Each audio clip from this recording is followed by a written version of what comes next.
की बात है, एक पंडित था जो बहुत धार्मिक स्वभाव का था। वो अपने पड़ोसियों की सुख शांति और धन संपत्ति के लिए पूजा करके अपने लिए रोजी रोटी कमाता था। वो बहुत खुशहाल जिंदगी जी रहा था अपनी पत्नी और बच्चों के संग। एक दिन पंडित पास के शहर में पूजा करने गया।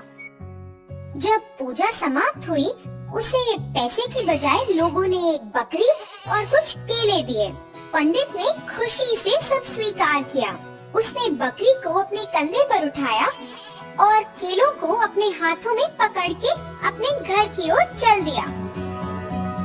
उसने सोचा, ये लोग कितने अच्छे हैं, मुझे एक बकरी और केले दिए हैं, जो कुछ हफ्तों के लिए मेरे लिए बहुत होंगे। मैं खुशी से अपनी पत्नी और बच्चों के संग रह सकता हूँ। ऐसे ही उसने गांव पार किया। 3 चोरों ने उसे अकेले नदी के पार जाते हुए देखा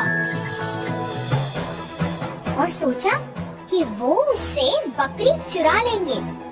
हमें वो बकरी अपने लिए लेनी है। एक चोर ने कहा,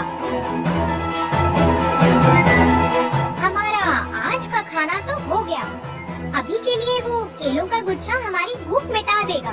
दूसरे चोर ने कहा, जो भी है, हमें जल्दी तय करना है। तीसरे चोर ने बोला। तीनों चोर उस पंडित का पीछा करने लगे, पर उस पंडित को कुछ भी पता नहीं चला। उन्होंने सोचा कि वो उस पंडित को पकड़ के उसे तंग करेंगे। नदी को पार करते हुए पंडित ने केले का छिलका देखा। जैसे जैसे वो चल रहा था, तीनों चोर उसके गुच्छे में से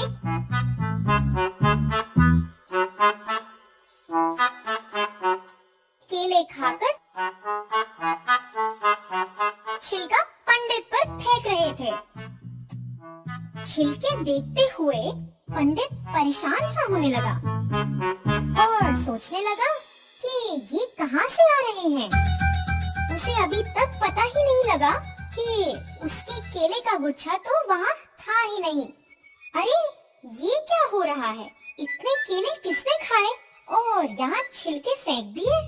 ये सोचते हुए उसने अपनी बकरी को अपने कंधे से नीचे उतारा और जैसे ही केले के गुच्छे को रखने का सोचा, उसे एहसास हुआ कि केले तो है ही नहीं और एकदम हैरान हो गया। फिर पहला चोर पंडित के पास आकर बोला, पंडित जी, ये क्या है? आप सारे केले खा गए।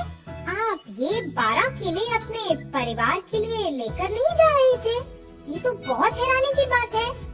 ये बोलकर चोर वहाँ से चला गया। परेशान पंडित सोच में पड़ गया, ये केले तो मैंने नहीं खाए, फिर सब कहाँ गए? इसका क्या राज है?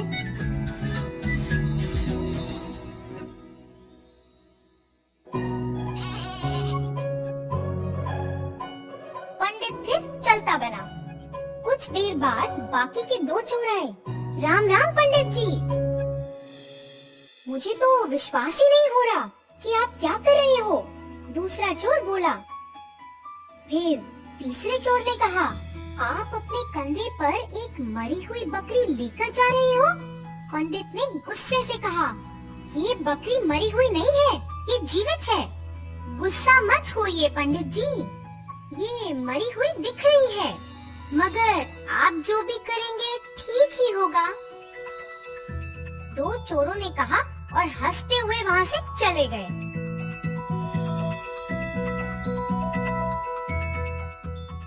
फिर पंडित ने सोचा, ये क्या चल रहा है? क्या मैं मूर्ख हूँ या वो मूर्ख हैं?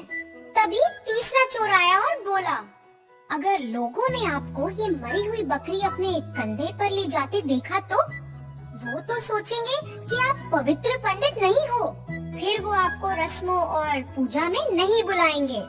फिर आपके आदर का क्या? ये बोलकर वो चला गया। अभी तक 3 लोग मेरे पास आकर कुछ बोल कर गए हैं। ये कुछ शातिर इरादा लगता है। पंडित बहुत घबरा गया और अपनी बकरी को वहीं छोड़कर वहाँ से भाग गया।